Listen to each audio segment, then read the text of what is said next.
আসসালামু আলাইকুম। এটিএন বাংলার সংবাদে সবাইকে স্বাগত জানাচ্ছি। আমি ওয়াহিবা রাইয়ান। শুরুতেই সংবাদ শিরোনাম। জামাত নিষিদ্ধ করায় দেশের রাজনীতিতে তেমন প্রভাব পড়বে না, অভিমত বিশ্লেষকদের। কৌশলের চাইতে সরকারকে মানুষের আস্থা অর্জনে বেশি গুরুত্ব দেওয়ার পরামর্শ। শিক্ষার্থীরা কোনো অবস্থাতেই সরকারের প্রতিপক্ষ নয়, মন্তব্য ওবায়দুল কাদেরের। যুদ্ধাপরাধীদের পুনর্বাসন সহ দীর্ঘ রাজনৈতিক গাঁটছড়ার কারণেই জামাত নিষিদ্ধের সমালোচনা করছে বিএনপি। সাম্প্রতিক কোটা আন্দোলনে আবু সাঈদ সহ নিহত শিক্ষার্থীদের সুষ্ঠু বিচারের দাবিতে রাজধানী সহ দেশ জুড়ে প্রতিবাদ বিক্ষোভ।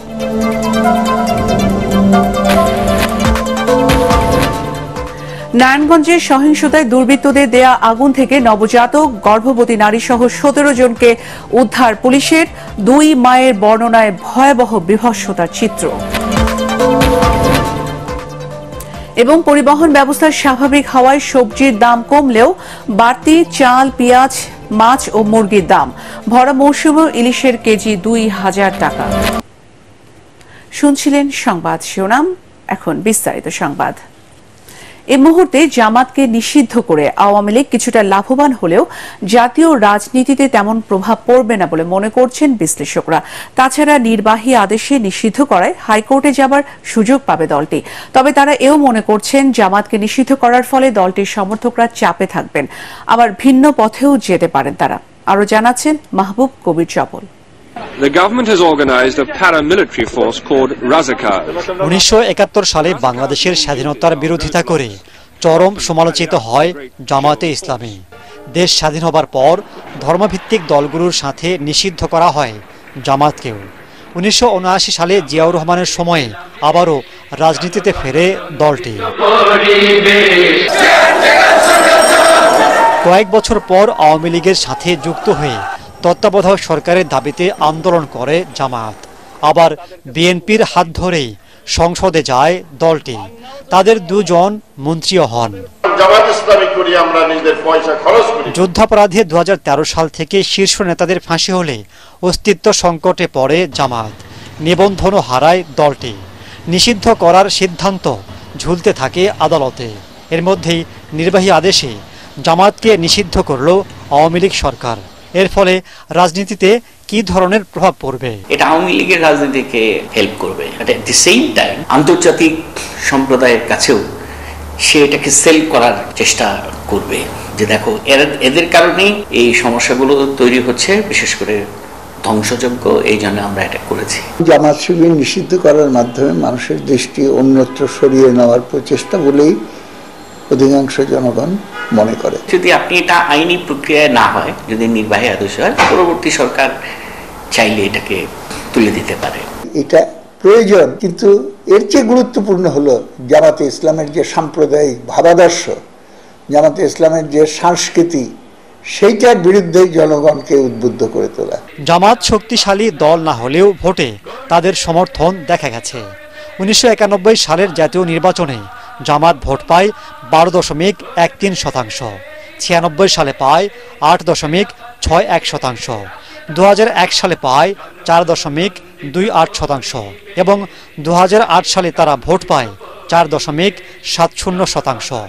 এ অবস্থায় দলটিকে নিষিদ্ধ করায় তাদের সমর্থকরা কোন পথে যেতে পারেন তার একটা ধারণাও দেন বিশ্লেষকরা। জামাতের মধ্যে 2টা ধারা আছে। একটা ধারা হলো যারা ডেমোক্রেটিক ওয়েতে পলিটিক্সে থাকতে চায়, আরেকটা ধারা হলো পুরো জঙ্গি লাইনে চলে গেছে। ডেমোক্রেটিক যে ধারাটা, সেই ধারাটা হয়তো অন্য নামে অন্য কোনো দলে তারা রাজনীতিতে থাকার চেষ্টা করবে, আর এই রেডিক্যাল ধারাটা নিয়ে সংখ্যাটা সবচাইতে বেশি। এইটাকে দিয়ে অন্য খেলা কতগুলো সুফল আনার চেষ্টা হতে পারে, কিন্তু এইটা দেশের এবং সমাজের সমূহ কোনো ক্ষতি করার সক্ষমতা রাখে না। মাহবুব কবির চপল, এটিএন বাংলা, ঢাকা। শিক্ষার্থীরা কোনো অবস্থাতেই সরকারের প্রতিপক্ষ নয়। জাতিসংঘ ও উন্নত দেশের সহায়তায় হতাহতের তদন্তের ব্যবস্থা গ্রহণ, শিক্ষার্থীদের হেনস্থা না করার নির্দেশ দেওয়া সহ সব দাবি মেনে নিয়েছে বলে জানিয়েছেন আওয়ামী লীগের সাধারণ সম্পাদক ওবায়দুল কাদের। ধানমন্ডিতে আওয়ামী লীগ সভাপতির কার্যালয়ে অনুষ্ঠিত সংবাদ সম্মেলনে তিনি বলেন, চলমান পরিবেশে নাগরিক সমাজের অনেকেই নানা ধরনের মন্তব্য করছেন, কিন্তু তাদের মন্তব্যের সুযোগে অশুভ শক্তি যেন কোনো প্রশ্রয় না পায় সেদিকে লক্ষ্য রাখার তাগিদ দিয়েছেন আওয়ামী লীগের সাধারণ সম্পাদক। এই সময় যুদ্ধাপরাধীদের পুনর্বাসন সহ দীর্ঘ রাজনৈতিক গাঁটছড়ার কারণেই বিএনপি মহাসচিব জামাত নিষিদ্ধের সমালোচনা করেছেন। বিএনপির প্রতিষ্ঠাতা জিয়াউর রহমান স্বাধীন বাংলাদেশে নিষিদ্ধ জামাতে রাজনীতির বৈধতা দেন, যে কারণে জামাতের রাজনীতি নিষিদ্ধ হয় দেশের মানুষ সাধুবাদ জানালেও মির্জা ফখরুল ইসলাম আলমগীর এই সিদ্ধান্তকে অগণতান্ত্রিক, অসাংবিধানিক বলবে, এটাই স্বাভাবিক। নিরীহ ছাত্র জনতা হত্যার দায় নিয়ে সরকারের পদত্যাগ দাবি করেছেন সমাজের বিভিন্ন স্তরের পেশাজীবীরা। রাজধানীতে ভিন্ন ভিন্ন মিছিল, সমাবেশ ও অবস্থান কর্মসূচি থেকে গণগ্রেফতার বন্ধ, আটক ছাত্রদের মুক্তির দাবিও করেন তারা।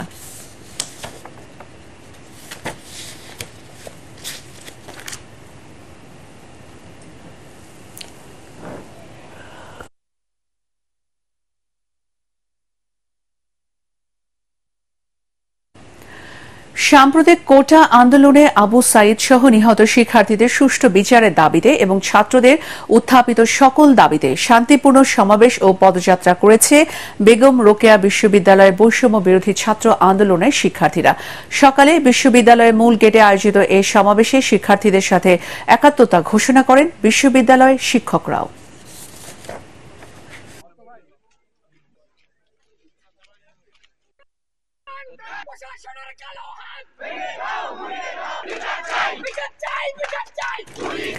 কোটা সংস্কার আন্দোলনে ছাত্র হত্যার প্রতিবাদে সাংস্কৃতিক সমাবেশ করেছে বাংলাদেশ উদীচী শিল্প গোষ্ঠী ও নাগরিক সমাজ। শুক্রবার সকালে বৃষ্টি উপেক্ষা করেই জাতীয় প্রেস ক্লাবের সামনে এ প্রতিবাদ সমাবেশ অনুষ্ঠিত হয়। এতে বক্তারা আন্দোলনে নিহত শিক্ষার্থীদের সুষ্ঠু বিচারের পাশাপাশি গ্রেফতারকৃতদের মুক্তির দাবি জানান। এতে বিপ্লবী কবিতা ও গানের মাধ্যমে নিহতদের স্মরণ করা হয়।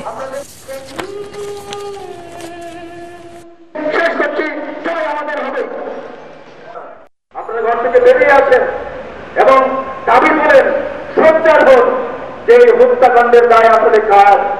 এই হত্যাকাণ্ডের দায় সরকারের। এই হত্যার দায়ভার কাঁধে নিয়ে একটা শান্তিপূর্ণ গণতান্ত্রিক পরিবেশ আসলে তৈরি করতে হবে। কোটা আন্দোলনের সংবাদ সংগ্রহের সময় গণমাধ্যম কর্মীদের উপর হামলা, হত্যার প্রতিবাদ ও নিরাপত্তার দাবিতে মানববন্ধন কর্মসূচি পালন করে সাংবাদিকরা। রাজধানীর শার্ক ফোয়ারায় আয়োজিত মানববন্ধনে গণমাধ্যম কর্মীরা দায়িত্ব পালনের সময় তাদের উপর হামলার তীব্র নিন্দা জানিয়ে সাংবাদিকদের নিরাপত্তায় সরকারকে এগিয়ে আসার আহ্বান জানান।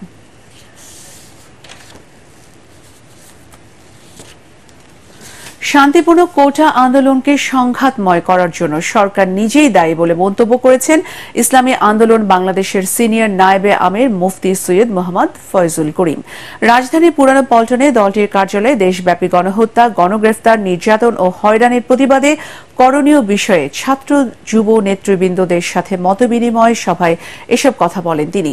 এ সময় তিনি জানান, সরকার ক্ষমতায় টিকে থাকার জন্য দেশে নিরীহ হাজার হাজার মানুষকে গ্রেফতার করছে ও তাদের হয়রানি করছে। জাতীয় ঐক্যের কোনো বিকল্প নেই। কেউ কারোর বিরুদ্ধে কোনো কথা বলবো না। কে নামে নাই, কে নামছে, ওরা চায় আমাদের মধ্যে লাগিয়ে দেওয়া, আমাদের মধ্যে যুদ্ধ শুরু করতে চায় ওরা। আমার টাকার গুলি দিয়ে আমার বুকের মধ্যে গুলি চালাবা, তোমার গুলি আর চালাতে দেওয়া হবে না ইনশাআল্লাহ। গণহত্যার আন্তর্জাতিক তদন্ত চাই এবং আন্তর্জাতিকভাবে আমরা দাবি করতে চাই এই গণহত্যাকারী সরকারকে আমরা বাংলাদেশে আর দেখতে চাই। কোটা সংস্কার আন্দোলনে দুর্বৃত্তদের দেয়া আগুনের কারণে হাসপাতালে থাকা নবজাতককে অন্য একটি ভবনে পুলিশের কাছে ছুড়ে দিয়ে প্রাণ বাঁচান সন্তানের মা। পুলিশ সদস্যরা চাদর পেতে শিশুটির জীবন রক্ষা করেন। গত ২০ জুলাই নারায়ণগঞ্জের সিদ্ধিরগঞ্জে এ ঘটনা ঘটে। সেদিনের ঘটনার বীভৎসতার বর্ণনা দিতে গিয়ে কেঁদে ফেলেন নবজাতকের মা শাবনূর ও খোদেজা। এছাড়া ওই ভবন থেকে হেলিকপ্টারে করে ৩৭ জন পুলিশ সদস্যকে উদ্ধার করা হয়। নারায়ণগঞ্জ প্রতিনিধি আব্দুল সালামের তথ্য ও ছবি নিয়ে ইয়াসিন রানার রিপোর্ট। কোটা সংস্কার আন্দোলন শুরুর ২ দিন আগে নারায়ণগঞ্জের সিদ্ধিরগঞ্জে ইব্রাহিম শপিং কমপ্লেক্স ভবনের ৪ তলায় মা হাসপাতালে ফুটফুটে কন্যা সন্তান জন্ম দেন ওই এলাকার শাবনূর আক্তার। শাবনূর আক্তার সহ হাসপাতালে ভর্তি ছিলেন ৩ নবজাতকের মা সহ ১৭ জন রোগী। এদের মধ্যে গর্ভবতী ছিলেন ৭ জন। গত ২০ জুলাই বিকেল ৪টার দিকে ৯ তলা ভবনের নিচতলায় আগুন দেয় দুর্বৃত্তরা। এতে হাসপাতালে থাকা রোগীদের মধ্যে আতঙ্ক ছড়িয়ে পড়ে। সদ্য জন্ম নেয়া মাইমুনাকে বাঁচাতে পাশের ভবনে পুলিশের কাছে ছুড়ে দেন মা শাবনূর আক্তার। অনেকক্ষণ দৌড়াদৌড়ি করলাম হসপিটালের মধ্যেই, কোনো দিক থেকে কোনো পাইতেছিলাম না। পাশের ওই যে জঙ্গল রেস্তোরাঁর ওইখানে পুলিশ ওনারা ছিল, ওনাদেরকে দেখে আমরা চিল্লাচিল্লি করাতে তারপরে ওনারা ওইখান থেকে আমাদের বলতেছে যে আপনারা ভয় পান না, আমরা আছি, আমরা আপনাদের উদ্ধার করব। এরপরে আমার বাচ্চা ওনাদের কাছে ফিক্কা মারে আমার হাজবেন্ড। এরপরে ওনারা ওইখান থেকে আমাদেরকে উদ্ধার করে নিয়ে আসে। পুরো বিল্ডিং অন্ধকারে ছেয়ে গেল। আমরা বাঁচার জন্য অন্য বিল্ডিং এর দিকে তাকালাম। তারপর ওই জায়গায় পুলিশ সদস্য ছিল, ওনাদের কাছে আমি আমার বাবুকে নিক্ষেপ করছি। ওনারা আমার বাবুকে সুস্থভাবে খুলে নিচ্ছে। হাসপাতাল ছাড়াও ৯ তলা ভবনের ৮ তলায় হাইওয়ে পুলিশের ক্যাম্প। পুলিশ ক্যাম্পকে লক্ষ্য করে আগুন দেওয়া হলেও বাদ পড়েনি ব্যাংক ও হাসপাতাল। হেলিকপ্টারে করে ৩৭ পুলিশ সদস্যকে উদ্ধার করা হয়।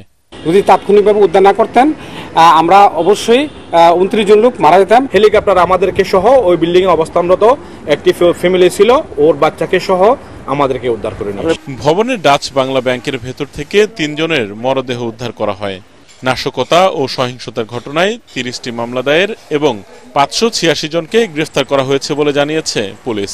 আপনারা বাচ্চাগুলোকে থ্রো করেন, আমরা ক্যাচ ধরছি এবং আমাদের পুলিশ সদস্যরা এইভাবে কিন্তু ৩টি বাচ্চা তার উপর থেকে ফেললে আমরা কিন্তু এটা ধরি, ক্যাচে ধরি। পরবর্তীতে তাদেরকে আস্তে আস্তে ওই প্রেগনেন্ট মহিলা সহ পুরুষ সহ প্রায় ১৭ জনকে আমরা ওইখান থেকে উদ্ধার করি। এটা সরকারি বেসরকারি প্রতিষ্ঠানে আগুন ও লুটপাটের ঘটনায় প্রাথমিকভাবে ২৫৭ কোটি টাকা ক্ষয়ক্ষতি হয়েছে বলে জানিয়েছে জেলা প্রশাসন। কিছু অপরিচিত মুখের এখানে সাক্ষাৎ মানুষ পেয়েছে এবং তারা দেখে দেখে সরকারি স্থাপনা এবং কিছু বেসরকারি স্থাপনাতে তারা হামলা করেছে। Bureau report, ATN Bangla. পরিবহন ব্যবস্থা স্বাভাবিক হওয়ায় রাজধানীর বাজারে কিছুটা কমেছে সবজির দাম, তবে বাড়তি চাল, আলু, পেঁয়াজ, মুরগি ও মাছের দাম। ভরা মৌসুমেও ইলিশের কেজি ১৮০০ থেকে ২০০০ টাকায় বিক্রি হচ্ছে। এদিকে বাণিজ্য প্রতিমন্ত্রী এহসানুল ইসলাম টিটু বলেছেন, টিসিবির মাধ্যমে পেঁয়াজ আমদানি ও বিক্রির পরিকল্পনা চলছে, পাশাপাশি জোর দেওয়া হচ্ছে চালের সরবরাহ ঠিক রাখার। আরও জানাচ্ছেন হুমায়ুন চিস্তি। পরিবহন ব্যবস্থা স্বাভাবিক হয়ে আসায় কমেছে সবজির দাম। কাঁচামরিচের দাম নেমে এসেছে ১৫০ টাকায়, যদিও কোনো সবজি ৫০ টাকার নিচে মিলছে না। ভেন্ডি ৬০ টাকা, কাকল ৮০ টাকা, টমেটো ১৫০, ১৪০। ইনকাম তো নাই, আর খরচ তো সব জিনিসের দাম প্রচন্ড। আমদানি যথেষ্ট হলেও দাম কমেনি পেঁয়াজের। দেশি পেঁয়াজ বিক্রি হচ্ছে ১২০ টাকা কেজি। খুচরা বাজারে আলুর কেজি এখন ৬৫ থেকে ৭০ টাকা। আলু বগুড়া আছে ৮০, সাদা বিক্রমপুর আছে ৬৫, কারিলাল আছে ৭৫। ভরা মৌসুমেও রূপালী ইলিশ পাতে তোলার সুযোগ নেই সাধারণ মানুষের। ওজন ভেদে প্রতি কেজি ইলিশ বিক্রি হচ্ছে ১৮০০ থেকে ২০০০ টাকা। দাম বাড়তি অন্যান্য মাছেরও। এই ছোট মাছ কেজি হলো ৮০০। এই ইলিশ মাছ কিনতে আসছিলাম, আসলে আমি শিং মাছ কিনেছি আর আপনার আইর মাছ কিনেছি, ইলিশ মাছ কিনতে পারি নাই। মজুদ ও সরবরাহ পর্যাপ্ত থাকার পরেও এক সপ্তাহে চালের দাম বেড়েছে কেজিতে ৪ থেকে ৫ টাকা। গাড়ি করে দই দিয়া মনে করেন বাজার বাড়িয়ে দিচ্ছে। যেই চাইলে আনছি আমরা মনে করেন আগে ১৭০০ টাকা হয়েছে, ১৮০০ টাকা। এদিকে টিসিবির পণ্য বিক্রি পরিদর্শন করে বাণিজ্য প্রতিমন্ত্রী জানান, বাজার নিয়ন্ত্রণে পেঁয়াজ আমদানির কথা। পণ্য পরিবহন খরচ নিয়ন্ত্রণ করার কথাও জানান তিনি। আমাদের কিন্তু পর্যাপ্ত পরিমাণে চাল আছে, আপনারা কোনো বাজারে কিন্তু কোনো জিনিসের কমতি পারবেন। মিল থেকে পাইকারি পর্যায়ে এটা আমরা মনিটরিং করতেছি। টিসিবির মাধ্যমে পেঁয়াজ এনে অন্তত ঢাকা এবং শহরের আশেপাশে আমরা পেঁয়াজটা টিসিবির মাধ্যমে দিব, সেই প্রচেষ্টা কিন্তু আমাদের অব্যাহত আছে। টিসিবির মাধ্যমে পণ্য বিক্রির পরিধি আরো বাড়ানো হচ্ছে বলেও জানান বাণিজ্য প্রতিমন্ত্রী। হুমায়ুন চিস্তি, এটিএন বাংলা, ঢাকা। সম্প্রতি সংঘটিত সন্ত্রাসিকতা, অগ্নিসন্ত্রাস ও নাশকতায় নিহতদের আত্মার মাগফিরাত কামনা করে বাদ জুম্মা দেশের সকল মসজিদে ধর্ম মন্ত্রণালয়ের উদ্যোগে দোয়া ও মোনাজাত অনুষ্ঠিত হয়েছে। রাজধানীর বিভিন্ন মসজিদে দোয়ায় অংশ নেন হাজারো মুসল্লি। রোববার দেশের সব মন্দির, গির্জা ও প্যাগোডায় বিশেষ প্রার্থনা অনুষ্ঠিত হবে।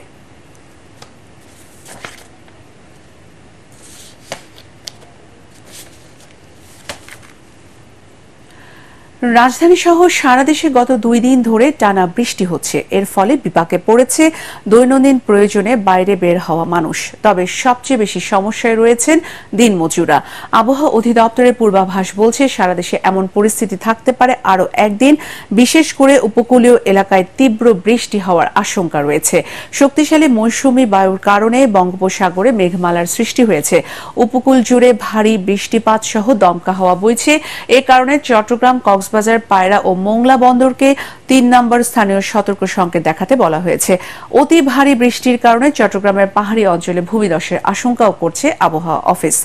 এদিকে টানা 2 দিনের বৃষ্টিপাতে খাগড়াছড়ি জেলা সদরের 2-1টি জায়গায় পাহাড় ধস হলেও বড় ধরনের কোনো ক্ষয়ক্ষতির খবর পাওয়া যায়নি। তবে চেঙ্গি নদীর পানি বৃদ্ধি পাওয়ায় জেলা সদরের নিম্নাঞ্চল নিমজ্জিত হয়েছে। বিশেষ করে গঞ্জপাড়া, অর্পণা চৌধুরীপাড়া, রাজ্যমণিপাড়া, কালাডোবা, বরতলি, ফুটবিল এলাকার নিচু এলাকায় পানি উঠেছে। ঝালকাঠিতে টানা 2 দিনের বৃষ্টিতে শহরে বিভিন্ন স্থানে জলাবদ্ধতা দেখা দিয়েছে। বৃষ্টিতে শহরের বিভিন্ন সড়কে হাঁটু সমান পানি জমেছে। একদিকে জেলার সুগন্ধা ও বিষখালী নদীতে জোয়ার, অন্যদিকে টানা বৃষ্টি পানিতে আভ্যন্তরীণ যোগাযোগ ব্যবস্থা বিপর্যস্ত হওয়ায় চরম দুর্ভোগে পড়েছে সাধারণ মানুষ। একটানা প্রবল বর্ষণে বরিশাল নগরের বেশিরভাগ এলাকায় পানিতে ডুবে গেছে। বাসা বাড়িতেও পানি প্রবেশ করতে শুরু করেছে। পানিবন্দী হয়ে পড়েছে 20,000 মানুষ। ফলে চরম দুর্ভোগের শিকার নগরবাসী। এখন আল আরাফা ইসলামী ব্যাংক অর্থ সংবাদ।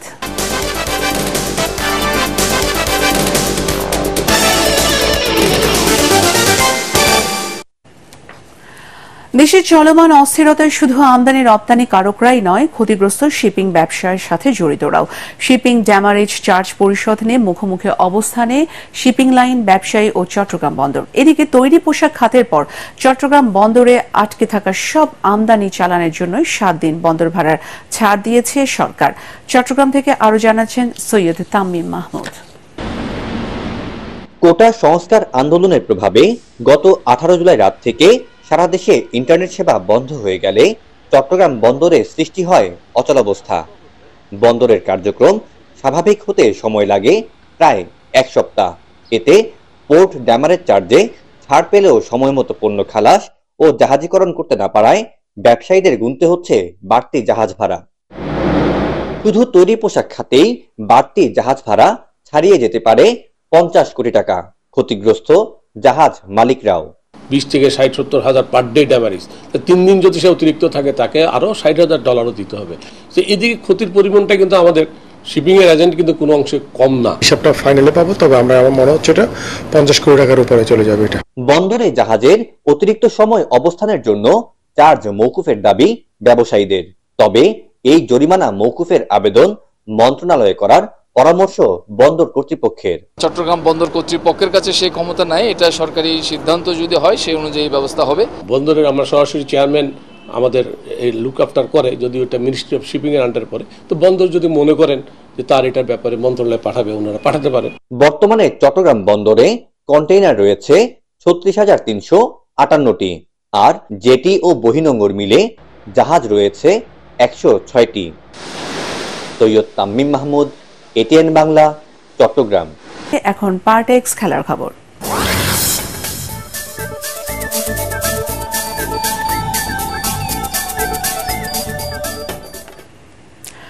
প্যারিস অলিম্পিকের ষষ্ঠ দিন শেষে পয়েন্ট টেবিলে শীর্ষস্থান ধরে রেখেছে চীন। 11 স্বর্ণ সহ মোট 24টি পদক জিতেছে এশিয়ার দেশটি। মেয়েদেরকে 20 কিলোমিটার রেস ওয়াকে স্পেনের মারিয়া পেরেজেসকে হারিয়ে সোনা জিতেছেন চীনের ইয়াং জিয়াওইউ। অন্যদিকে 9 স্বর্ণ জিতে পদক তালিকায় দ্বিতীয় স্থানে উঠে এসেছে যুক্তরাষ্ট্র। রোয়িং, জিমন্যাস্টিক্সের সাথে সাঁতারেও গেমসের ষষ্ঠ দিন শ্রেষ্ঠত্ব অর্জন করেছে তারা। নারীদের 200 মিটার ব্রেস্ট স্ট্রোকে পিয়ের ডগলাস স্বর্ণ জেতেন 2 মিনিট 19.24 সেকেন্ড সময় নিয়ে। পদক তালিকায় 3-এ ফ্রান্স আর অস্ট্রেলিয়া আছে 4-এ। শেষ করার আগে সংবাদ শিরোনাম আরো একবার। জামাত নিষিদ্ধ করায় দেশের রাজনীতিতে তেমন প্রভাব পড়বে না অভিমত বিশ্লেষকদের। কৌশলের চাইতে সরকারকে মানুষের আস্থা অর্জনে বেশি গুরুত্ব দেওয়ার পরামর্শ। শিক্ষার্থীরা কোনো অবস্থাতেই সরকার প্রতিপক্ষ নয়, মন্তব্য ওবায়দুল কাদেরের। যুদ্ধাপরাধীদের পুনর্বাসন সহ দীর্ঘ রাজনৈতিক গাঁটছড়ার কারণেই জামাত নিষিদ্ধের সমালোচনা করছে বিএনপি। সাম্প্রতিক কোটা আন্দোলনে আবু সাইদ সহ নিহত শিক্ষার্থীদের সুষ্ঠু বিচারের দাবিতে রাজধানী সহ দেশজুড়ে প্রতিবাদ বিক্ষোভ।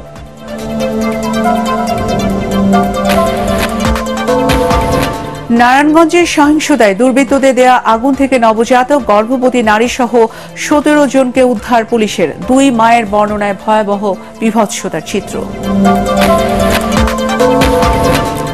এবং পরিবহন ব্যবস্থার স্বাভাবিক হওয়ায় সবজির দাম কমলেও বাড়তি চাল, পেঁয়াজ, মাছ ও মুরগির দাম।